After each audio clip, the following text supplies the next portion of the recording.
get started, and it's my pleasure to introduce Sue Carosa, who will introduce our speaker. Sue is It's epidemiology, and this seminar is sponsored by the Program in Epidemiology. Sue? Thank you. It's my great pleasure to introduce my colleague and collaborator, Dr. Marit Bovbjerg. Like many of us, her path into public health was not direct. She has a bachelor's in music and chemistry from University of Virginia and worked briefly as a professional classical musician. She went back, got a master's in health evaluation sciences, also from University of Virginia, and then worked as a clinical research coordinator in the UVA health system for a while before completing a doctoral training at University of North Carolina in Chapel Hill. She's been with us at OSU since 2009 and is currently a clinical assistant professor in epidemiology.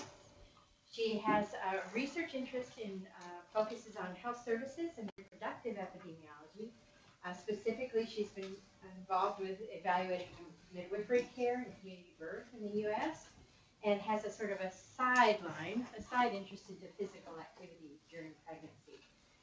She gets to research the most interesting questions. When I saw the headline today about whether or not it was safe for mothers to eat their own placenta, I thought, Marit, in there somewhere. Sure enough, it was one of the studies you've been involved with. So yeah. We're all very interested to hear your talk today, where you're presenting the results of some of your work. So thank you. All right. Thank you, Sue. All right, so I'm going to start with potential conflicts of interest. There are no financial conflicts of interest. However, before I got into this line of work, Victor and I looked at the literature, because that's what you do when you have two epidemiologists as parents, and have our son at home. And there's the munchkin, a couple weeks old. That was a long time ago. Most of the work I'm presenting today comes from this paper that came out in Birth a couple months ago. And of course, I have fabulous co-authors. And the data set comes from the Midwives Alliance of North America, which includes many volunteers: Bruce Ackerman, Courtney Everson, Jeanette McCullough, Saraswati Vedam, and all the midwives who put in their data. This particular analysis was funded by HRSA, and data collection from Anistats is funded by the Foundation for the Advancement of Midwifery. So I'm going to talk today, start with background. I assume that most people in the room do not think about pregnancy and birth every day. So even though it's fascinating, and you totally should. So I'm going to start with a little background, and I'm going to focus on methods, and not the Greek letter kind of methods, because we've all sat through 2 biostat talks already this week, and that's enough for anyone. But more coding issues and other things that are peculiar to reproductive epidemiology that, again, if you don't think about this stuff every day, might not occur to you. And then briefly go over the results. The published paper has lots and lots and lots and lots of data, more than anyone can ever put in a talk. And then I'm going to end with implications for healthcare policy in the U.S. So the long and short of it is that U.S. childbirth is really, really expensive. These are data from the AHRQ, from the HCUP, Healthcare Cost and Utilization Project. These are 2008 data. After 2008, they changed how they count it, so it's hard to get updated data.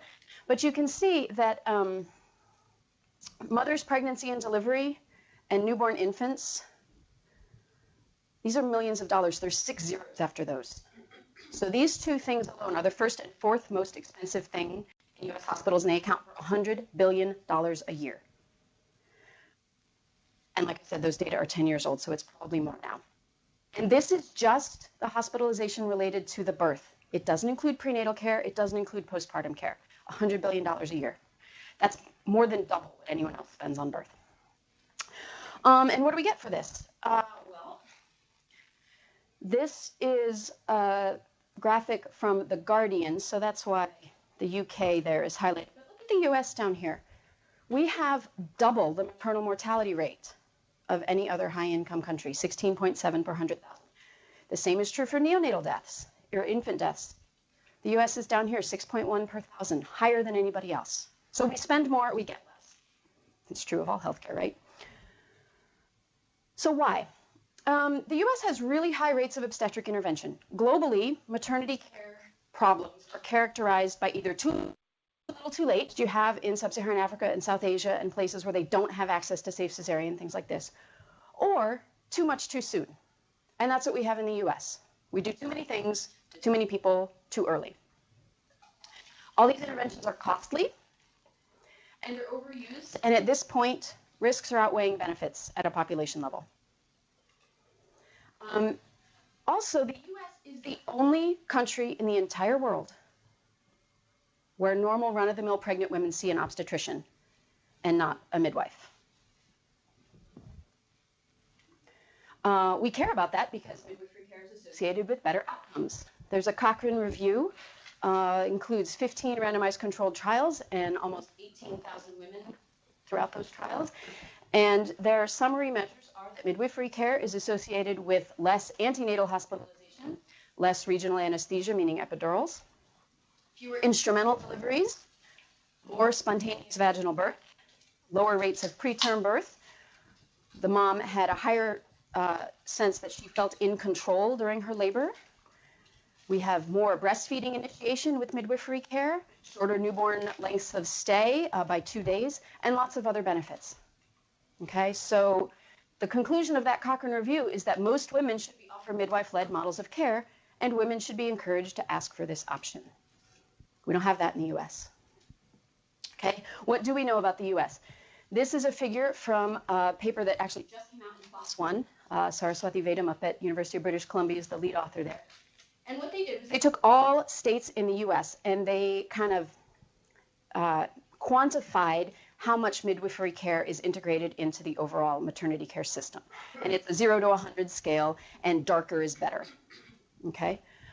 And they took that integration score and ran correlations with a variety of outcomes. And you can see that states that had more midwives had more spontaneous vaginal births, more vaginal births after cesarean, less induction, less, the same outcomes. So in the U.S., also true that midwifery care is consistently associated with better outcomes and fewer interventions.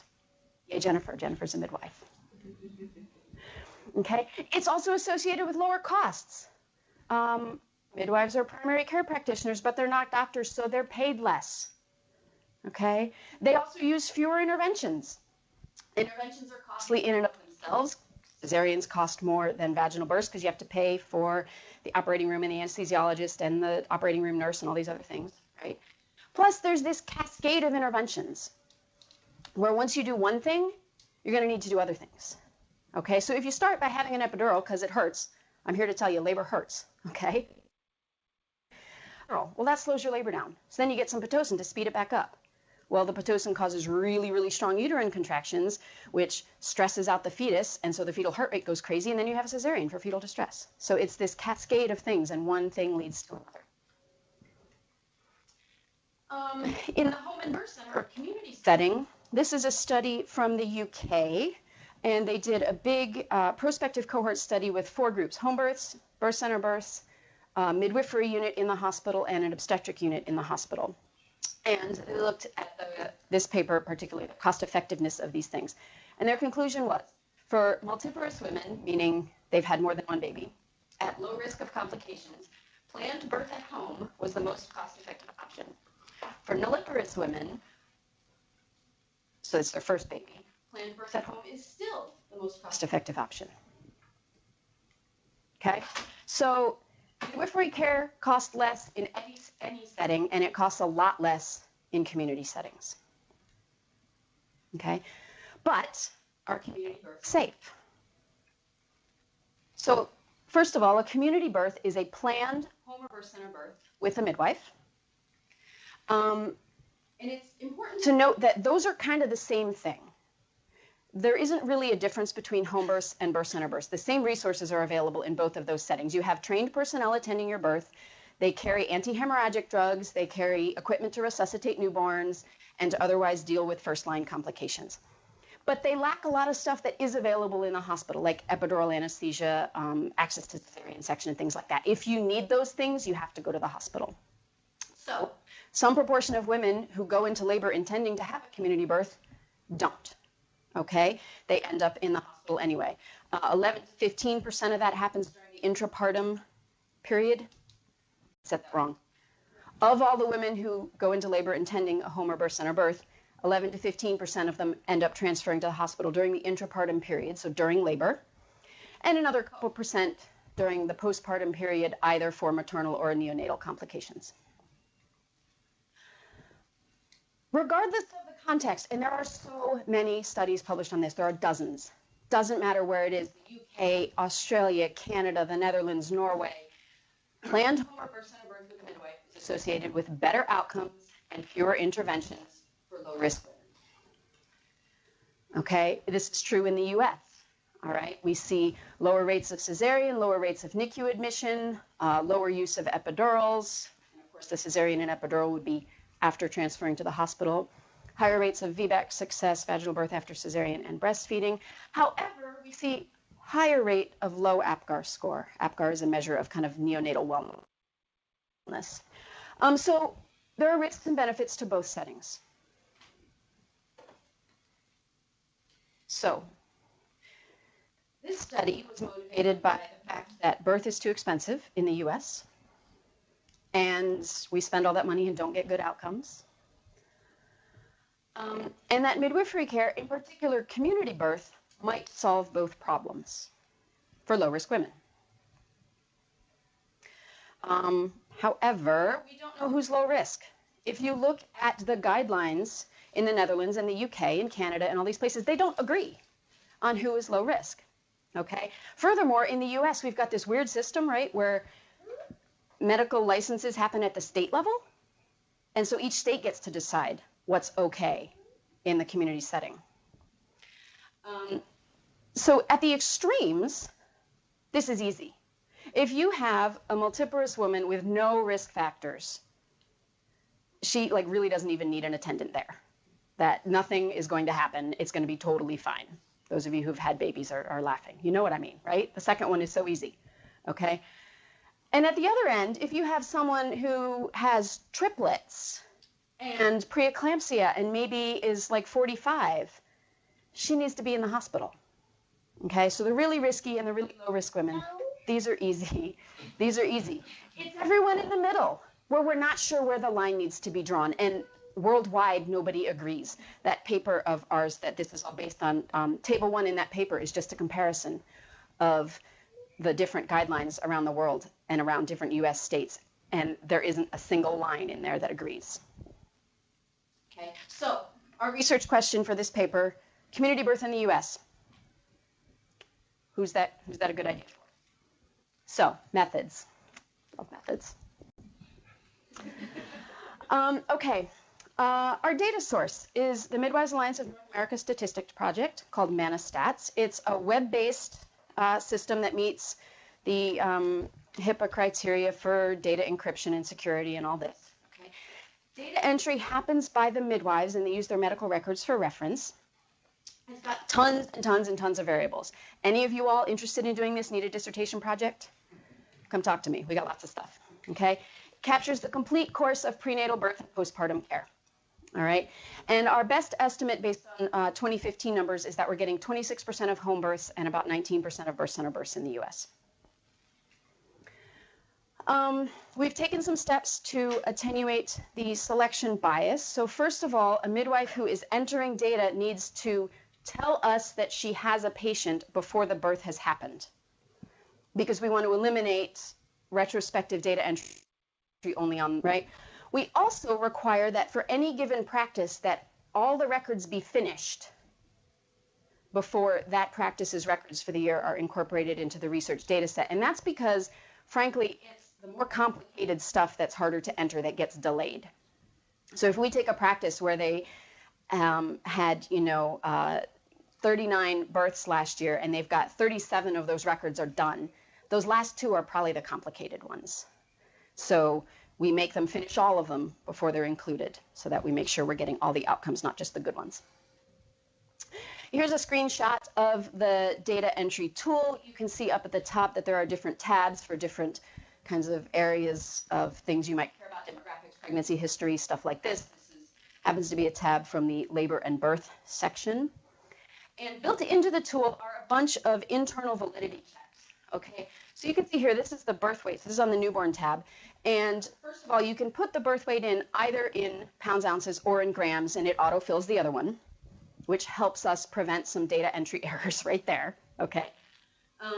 But also, you'll notice I put in a really low birth weight. And so it flags that and says, hey, that's a really tiny baby. Is that what you meant, or did you screw that up? And if I meant it, as the midwife doing the data entry, I have to type a comment here that says, yep, that's correct. And then the system says, okay, otherwise I fix it. Furthermore, there are a bunch of automatic checks. So there's a bunch of things that system notices, whatever it is. A human will look at the form. We have a whole cadre of trained data reviewers who do this. And look at the form, the data reviewer sees if she can figure it out and kind of fix it. If not, she calls the midwife and they look at her chart kind of together and figure out how to enter the data. This adds to the cost, but gives us better data, and there's more details in the publication for anyone who's interested. So the sample that I'm using here combines the Manistats 2.0 data, which are birth years 2004 to 2009, and the Manistats 4.0 data set, which is ongoing, and we've now got up to 2016 clean, but this analysis only used through 2014. And you'll notice how there's a couple years missing there in the middle, and those are what we call, I'm sure this is shocking, the 3.0 data. And those are really messy for reasons that I'm not going to get into here, but mostly we just ignore them for now. So I limited the sample to women who planned a home or birth center birth at labor onset. And those of you who have taken my classes know that I like to ask when we're reading papers, well, who did you get and who did you miss? So who we're missing here are the highest risk people. Okay, because first of all, people who are super high risk to begin with. But then of those who do, the ones who develop serious complications during pregnancy transfer care to obstetricians. You know, if you develop insulin-dependent gestational diabetes, you're now getting your care from hospital-based people. Okay, so they're not in here. We're also missing preterm births. Okay, preterm is a contraindication for community birth. And so if you're going along and you're getting your prenatal care up at the birth center here in town, and you're planning to have your baby at the birth center, but you go into labor at 33 weeks, you're now no longer planning a birth center birth. You're planning a hospital birth, whether you wanted to or not. Okay, so preterm, not in here. All right, and we applied these exclusion criteria and came up with 47,394 records that are included in this analysis. And let's just take a moment and appreciate that nice big sample size. Okay, so remember that the impetus here is to figure out which of these things, these are all characteristics, prima parity, so it's the mom's first baby, a history of cesarean, gestational diabetes, preeclampsia, post dates, so we don't have preterms, but we do have a fair number of births that are post dates, 42 weeks or longer, breech, twins, advanced maternal age, which is over 35 in the US, or pre-gravid obesity. Any maternity care provider would tell you that these things are potentially higher risk. Okay, and our research question was, well, but which ones are most important? Are they all equally important? Which ones really matter, and which ones maybe not so much? All right, so these, gestational diabetes, preeclampsia, post-dates, breech, twins, and advanced maternal age, these are all pretty straightforward. You either have this or you don't. The reference groups for these are don't. All right. BMI, a little trickier. We used 4 categories for pre-gravid BMI, pre-gravid meaning before pregnancy. And the reference group for this category is less than 25. For all of the outcomes we're looking at, and I'll get to what those are in a second, any risk associated with BMI comes from overweight, not underweight. So to increase the power in our reference group, we combined those. Okay. Second thing about BMI, though, there were missing data. Almost 8% of the sample were missing pre-gravid BMI. And we thought to ourselves that probably those aren't missing at random, right? So we need to address that somehow. However, we like to publish in clinical journals, my colleagues and I. And if you do multiple imputation and send it to a clinical journal, they will freak out. They don't like that. You can't do that.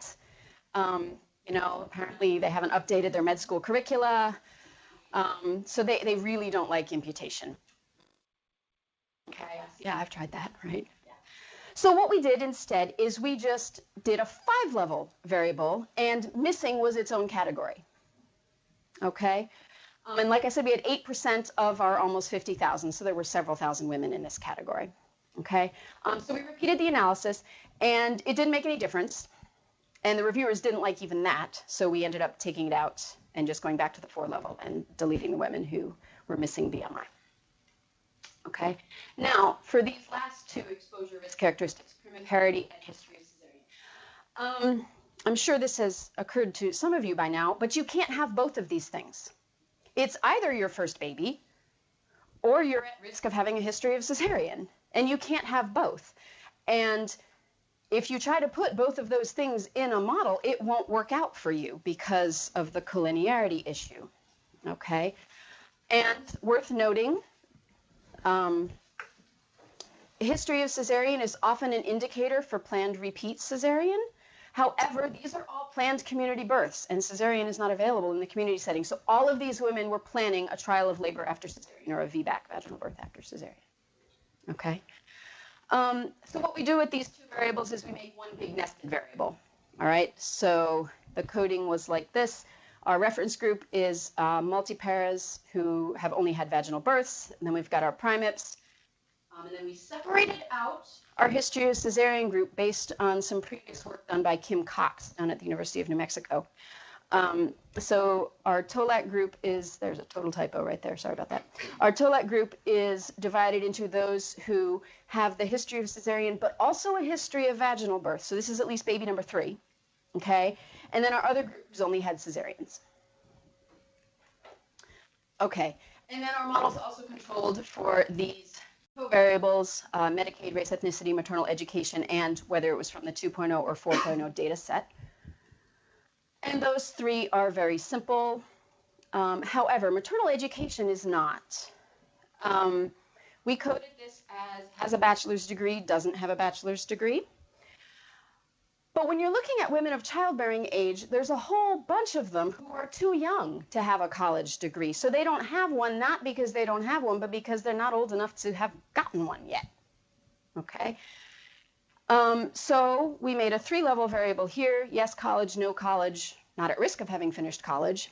And we arbitrarily chose 24. We tried a bunch of different cut points, and it didn't seem to matter. Again, though, this didn't matter. And so we went back to the 2-level variable and just coded all the young women as, nope, doesn't have a college degree. Still worth checking, though, because sometimes it does matter. All right, outcomes. For maternal, the transfer outcomes that I've already mentioned, so this can happen either during the intrapartum period or during the postpartum period for a maternal or a neonatal indication, cesarean, perineal trauma, meaning any lacerations to the perineum, vagina, cervix, anything, okay? Or postpartum hospitalization for any maternal indication in the first 6 weeks. So I want to talk about these for a second. I deliberately didn't say adverse outcomes. Transfer is not an adverse outcome. This is how the system is supposed to work. When you have a primary care, specialty care model, things are going to come up that require you to move up in the level of care that you're getting. We want these to happen. Stuff comes up. We want it to be that the midwife is going along and suddenly something happens during labor and it's like, wow, you're either now beyond my scope of practice, or we need facilities that aren't available unless we go to the hospital. So we want transfers to be happening. Likewise, cesarean. The ideal cesarean rate is not 0. Right? In places in the world where they don't have access to safe cesarean, people die. However, the U.S. cesarean rate right now is 32%, which is at least double maybe what it should be. The risks of this procedure are outweighing the benefits. So cesarean is there in orange because, like I said at the beginning, I'm only going to present selected results. So this is the maternal outcome we're going to talk about today, because that's the one that most people really care about of all these. Did I have a cesarean or not? For neonatal outcomes, of course, we have neonatal transfer, low and very low, 5-minute APGAR, any neonatal hospitalization or NICU admission in the first 6 weeks, and then intrapartum or neonatal death. Intrapartum death is defined as death that happens during labor, and neonatal death is during the first month. Okay, and we combined these to increase our power. They, of course, have different etiologies, so prevention strategies would be different, but we weren't looking at etiology in this project. We were just looking at overall risk of death, and frankly, parents don't care which time it happened, right? They just don't want this, okay? That's orange because that's the main neonatal outcome we're going to look at today. Okay, analysis methods. We used unconditional logistic regression. All that stuff is in the same model. Again, we got almost 50,000 people, so we can do that, which is pretty cool. So we've got all of those 10 risk factors in the model, and then those other 4 covariables, Medicaid and education or whatever, all in the same model. Okay, trying to provide estimates of the independent log odds of the outcome, controlling for everything else. Our unit of analysis was the pregnancy. There are a bunch of twin pregnancies in here, okay? Rather than keep reminding people what the denominator is, whether it's moms or babies, we just took, for all the neonatal outcomes, if it happened to either twin, we counted it against that pregnancy, because that's really where your decisions are being made, right?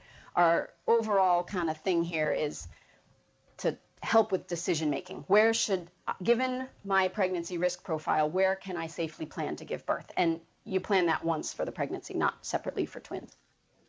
So, additional considerations, all models were limited to the population at risk. So if you transfer during the intrapartum period, we dropped you from the models looking at postpartum transfer. Likewise, perineal trauma was limited to vaginal births only. Postpartum hospitalization for the mom, we also controlled for whether she had a cesarean or not, because that's a big risk factor there. And for the death outcomes, we dropped the deaths that were attributed to birth defect incompatible with life. So, what did we find? Just a reminder of our research question. We're trying to figure out, of these women in the middle somewhere in terms of risk, who is this a safe idea for? Okay, so here are the cesarean results. So down on the x-axis is the adjusted odds ratio, 95% confidence interval, or on the log scale. And over here on the y-axis are all of those risk groups. So this is the Parity and labor after cesarean group, singletons, twins, breech, post-term, GDM, preeclampsia, advanced maternal age, and up at the top is BMI. Just a reminder of what the reference categories are for each of these. And so what do we see here? We see that women with preeclampsia have an increased relative odds of cesarean, post-term, twins, breech is way out here, right? And then this is those women who are laboring after a cesarean, but only have a history of cesarean, so have never had a vaginal birth. Okay, so these are the relative odds. What about the absolute risks? So those 4 groups I just pointed out also have higher absolute risks of cesarean. 44% in the breech group, 22% in the labor after cesarean with no vaginal birth group. But this does mean that 78% of them had a vaginal birth, despite only having cesareans before. That's actually pretty good. Okay, 18% of twins, 30% women with preeclampsia. Overall in the sample, though, the risk of cesarean was 5%. So these are all substantially elevated. Okay, if you look at the lowest of low-risk groups, so that would be your multiparous mom who has none of these other risk factors, we're in order of magnitude of cesarean in that group, the lowest risk group, 0.4%. Like I said, those babies can just kind of birth themselves. Okay. All right. What about deaths? So intrapartum or neonatal death, we're seeing an elevated relative risk in the preeclampsia group, but with a pretty wide confidence interval there. Again, we have an elevated risk in the breech group, and again, this labor after cesarean with no previous vaginal birth group. Here are the absolute risks in those groups, ranging from 10 to 17 per 1,000. The overall in the sample is 2 per 1,000. These are much, much bigger, okay? The low risk group, it's 0.3 per 1,000. All right, so we're seeing really big both relative and absolute risks for some of our groups here.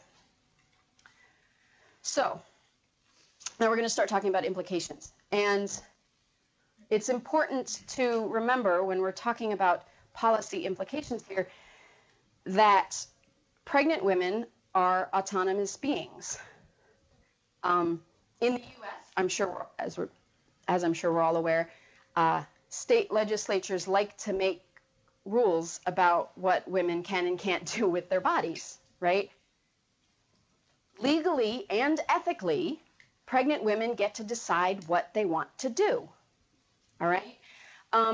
It's just like, if I, injured my shoulder and I went to the doctor and they said, hey, you need surgery to fix that, I could say, no thanks. And that's fine. I just go home and my shoulder hurts. And nobody's going to make me do anything. You can't make pregnant women do or not do things. All right? And we often lose sight of that because in the U.S. we have this weird fetuses are people thing going. All right? And hospitals are not risk-free. We don't do a good job in the U.S. of really having true informed consent discussions. It's the default in the U.S. that if you get pregnant, you go get your care at a hospital. And nobody there says to you, hey, did you know that there are risks associated with this? Especially if you're, a low-risk woman, nobody says, you actually might be better off at home or at a birth center. They don't say that, all right? But the reality is there are risks and benefits of community birth, and there are risks and benefits of hospital birth, and they're different. And so the real decision-making is, well, which risks am I comfortable with?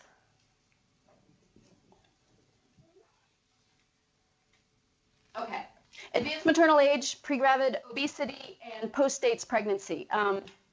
Advanced maternal age does not seem to be a problem. Very little evidence that there were any increased risks associated with the mom being over 35 once we controlled for everything else. Okay? There is kind of this knowledge in the obstetrics and midwifery community that these women are high risk, and that's probably partly because they're more likely to have diabetes, more likely to have twins and these other risk factors, okay? But by itself, controlling out all that other stuff, advanced maternal age by itself isn't a problem. Neither, frankly, is obesity or post-dates. Only slightly elevated risks, if at all, once you've controlled for all the other stuff, okay? This kind of goes against the mainstream obstetric knowledge right now. Gestational diabetes and preeclampsia are probably better in the hospital. We had really low rates of these things in our sample because most midwives aren't comfortable taking care of women with these conditions in a home or birth center setting, and so they're transferring care during the antenatal period. And certainly the worst cases were selected out. We don't have any insulin-controlled gestational diabetes in our sample. All the gestational diabetes we do have is diet-controlled. And the preeclampsia that we do have is probably really late onset, like during labor onset of preeclampsia. So we're not getting the early severe cases, okay? But even the ones we do have, we didn't see good outcomes, though the confidence intervals were wide because we don't have that many. Twins is a little hard too. The twinning rate in the normal U.S. population is about 3%. We had a tenth of that. So one possible interpretation is that midwives are identifying good candidates for community birth in twins. Okay, if you want to have your twins vaginally, the first twin needs to be head down. Preferably both of them are head down. They need to not be sharing a placenta. So perhaps the midwives in our sample are identifying the ones that are good candidates. It's also important to know that twins have higher risks anyway. Even if you have them in the hospital, they're going to have poorer outcomes. They just do. Okay. We didn't really see risks above what you would expect in any twin population, but again, we had low power. We did see 2 deaths in our twins, but they had other risk factors as well. So hard to say if it was the twinning that was the risk there. So we really don't know what to say about twins, despite our nice big sample.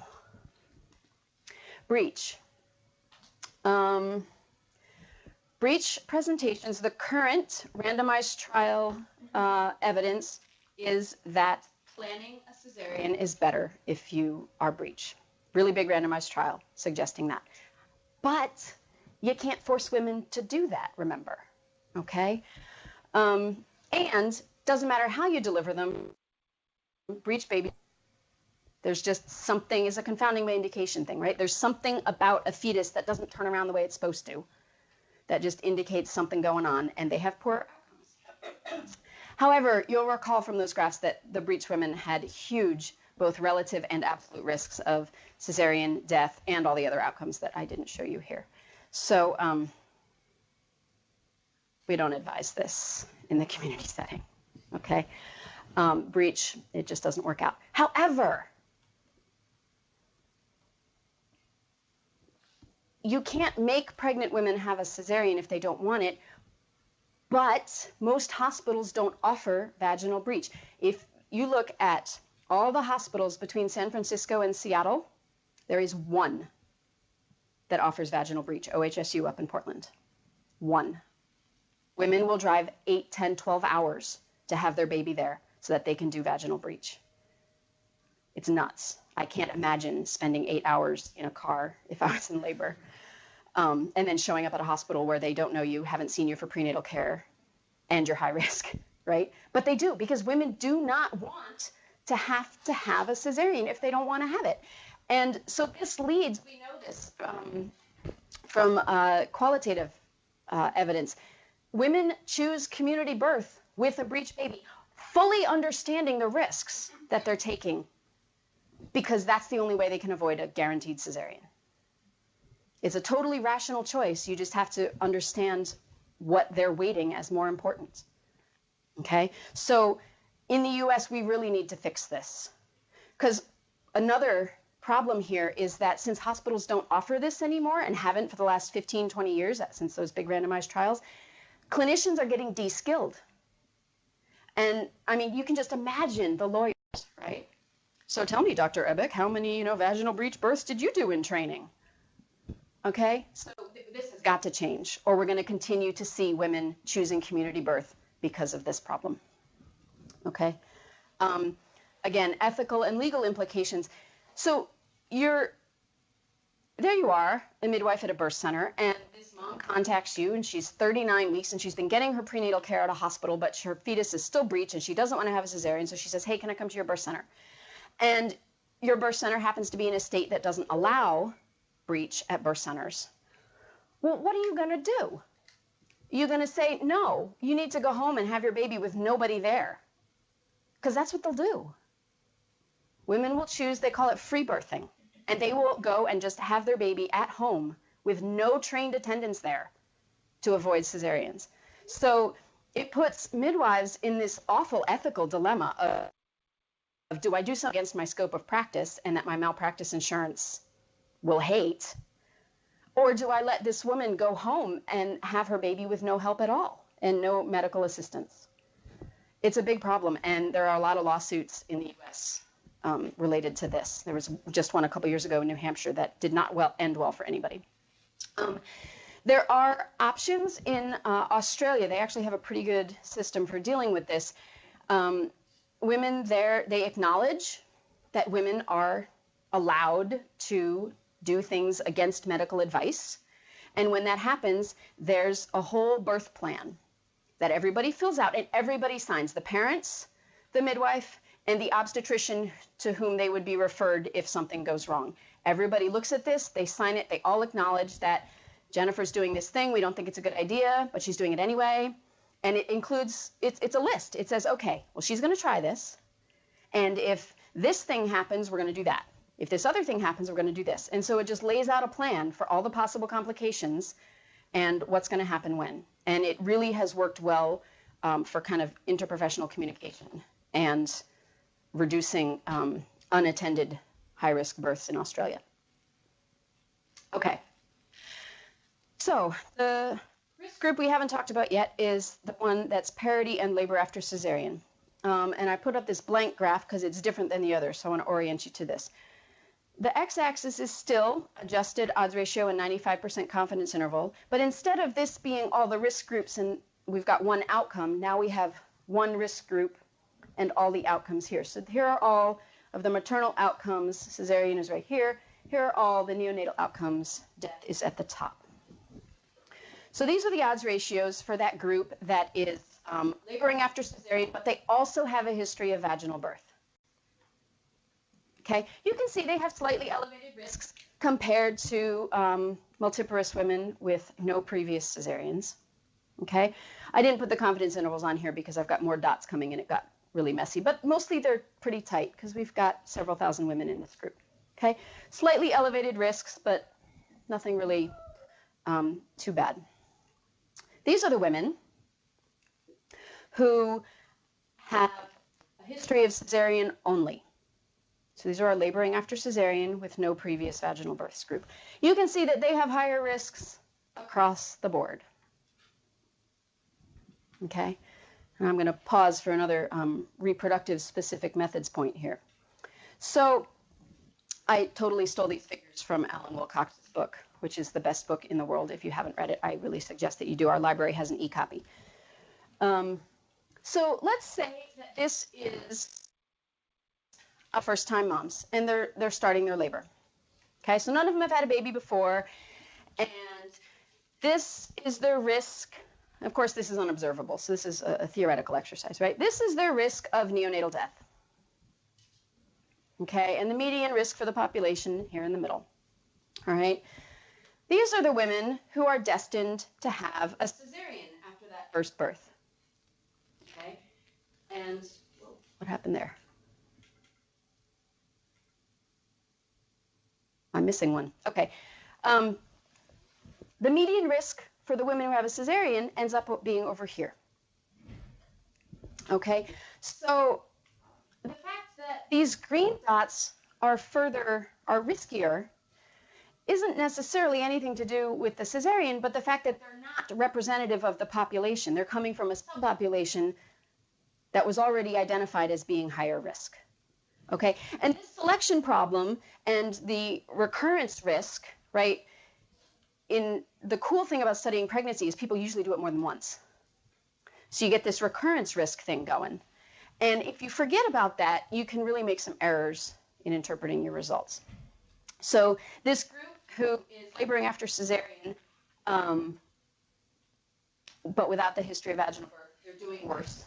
That's not surprising. Okay? Now here's the interesting one, though. Those are the primates. These are the first-time moms. You'll notice how they have higher risks than this group every single time.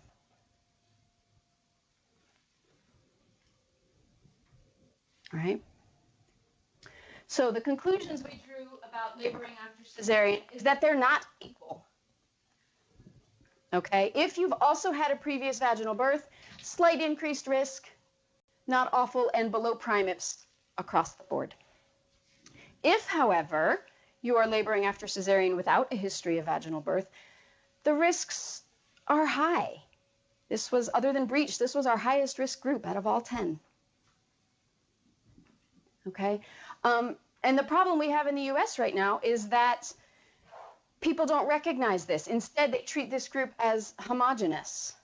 And just our hospital doesn't offer vaginal birth after cesarean. Or there are some states, like Washington State, midwives aren't allowed to do any labor after cesarean in the community setting. And that's missing the point. That's not supported by the evidence. These are two different groups, and you really have to take that into account when you're doing healthcare policies on it. For parity, we found that primates have poorer outcomes than multips, but this is not surprising. Everyone knows, okay? Any maternity care provider will tell you that first-time moms are riskier. This is another selection bias issue, okay? Because any given group of first-time moms is comprised of a majority who will go on to have an uncomplicated first birth, and this minority who are destined to have a complicated first birth, and you can't tell ahead of time who's who, all right? So we don't really know what we should do with this. Globally speaking, there aren't any community birth scope of practice in any country or any state that prohibit primates from planning community births. So kind of the consensus seems to be, we know they're higher risk, but since you have to have a first birth before you can have a second birth, what are we going to do, right? There they are. Some of them are risky. Okay, back to this. I showed this paper early on, right? The cost effectiveness at home and birth center. Here's the rest of their conclusion. For multips at low risk of complications, planned home birth is the most cost effective option. For nullips, which is nullips and primips are used interchangeably, low risk women, planned birth at home is still likely to be the most cost effective option, despite an increase in adverse perinatal outcomes. They saw it, just like we did. They're riskier. Still probably your best bet if you're looking at cost effectiveness. Okay. Strengths and limitations. As I've already mentioned, our study had selection bias. We have only a voluntary sample. Midwives can choose to put their data in or not. And of course, we have an informed consent process for both the midwives and the moms. And everybody has to agree that their data can be used for research. 99.2% of women who are approached, though, agree to have their data put in, which is pretty cool. It's very, very high participation. But not all midwives. We get 20 to 25%. We took those steps to reduce selection bias, but probably not perfect. And it's not a random sample of people who choose community birth. It's a really weird group of people, okay? That may or may not matter to the extent that these are physiologic effects that we're looking at. One pregnant woman and another, who cares? But to the extent that there are some psychosocial things going on, then the fact that we have a weird group might matter a whole lot. All right. Again, these are all planned normal physiologic births. You can't do epidurals in the community setting. You can't do cesareans. You can't do inductions and augmentations and all these other things. So all of these were planned to be births that happened essentially without intervention. That didn't always happen. We have some transfers. But in the hospital, that is absolutely not true. Most women in the hospital experience at least one intervention. Okay? So our results, we definitely can answer our original research question about community birth is safe for whom, but whether our results can then apply, like the result that advanced maternal age doesn't really matter, it's unclear whether or not we can apply that to women who plan hospital births in the U.S. Okay. Other random limitations, we combined intrapartum and neonatal deaths. As I already said, we compared a lot of things, lots and lots and lots and lots and lots of things.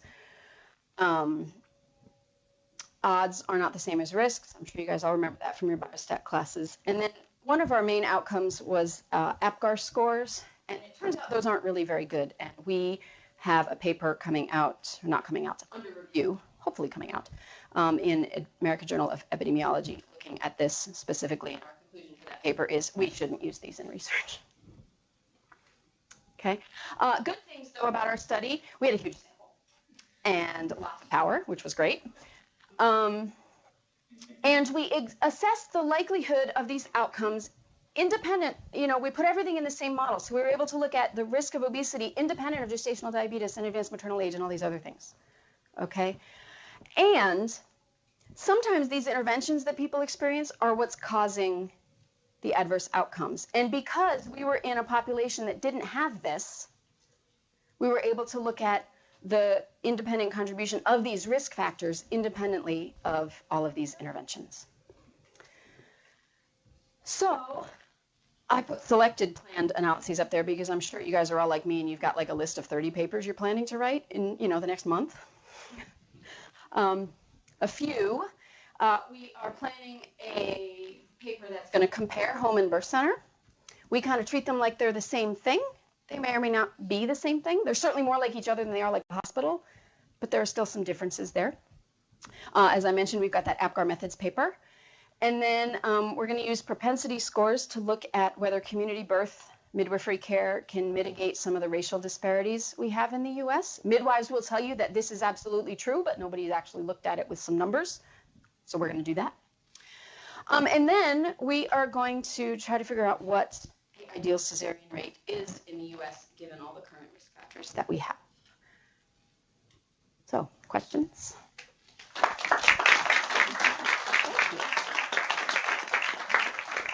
Yes?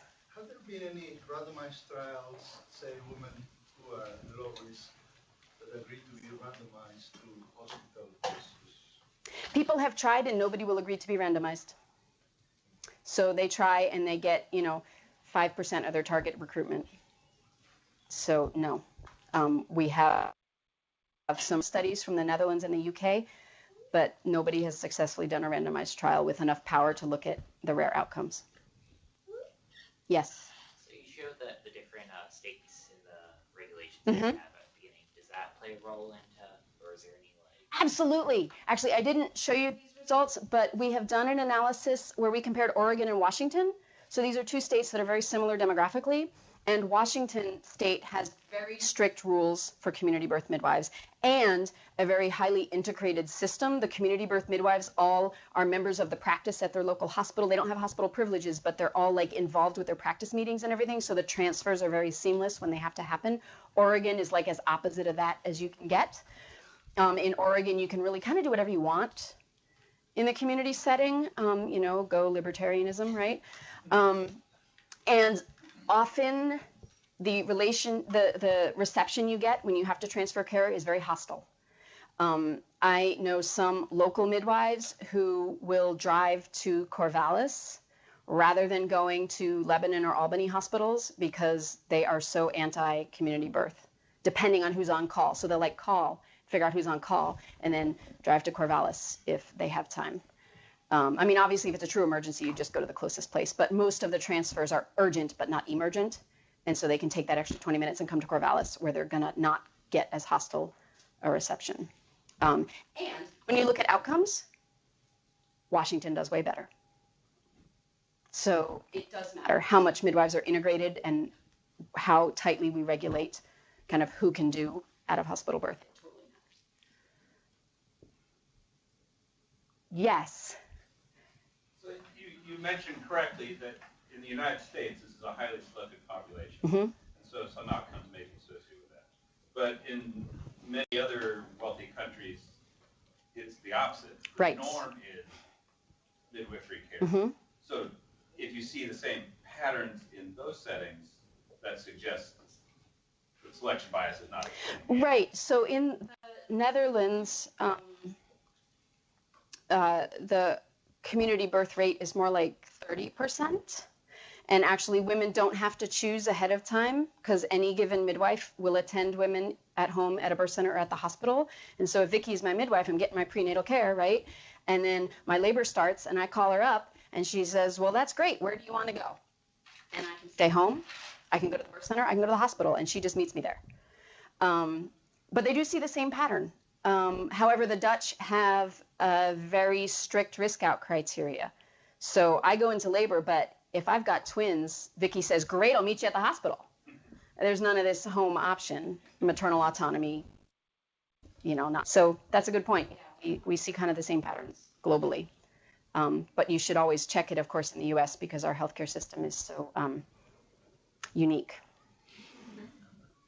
Other questions? Yes. So you mentioned that 35 was kind of like now as a cutoff point. Were any other ones? Did you try to raise it to see? Yeah, so everywhere else in the world, they use 40 for advanced maternal age. We used 35 because that's the standard definition in the US. If you are 35 or 36 or whatever, and you go get prenatal care, they will write AMA on the top of your chart. So we used that because that's the standard US definition. We're actually planning a paper where we look at maternal age as a continuous variable versus risk. And of course, it's not some magic threshold. They're U-shaped, just like everything else, where the really young women are a little iffy. And then there's this nice nadir in the 20s, and then risk kind of steadily goes up as women get older. But there isn't a threshold. Yeah. Same is true for BMI, actually. Other questions? Cool. Thanks, guys.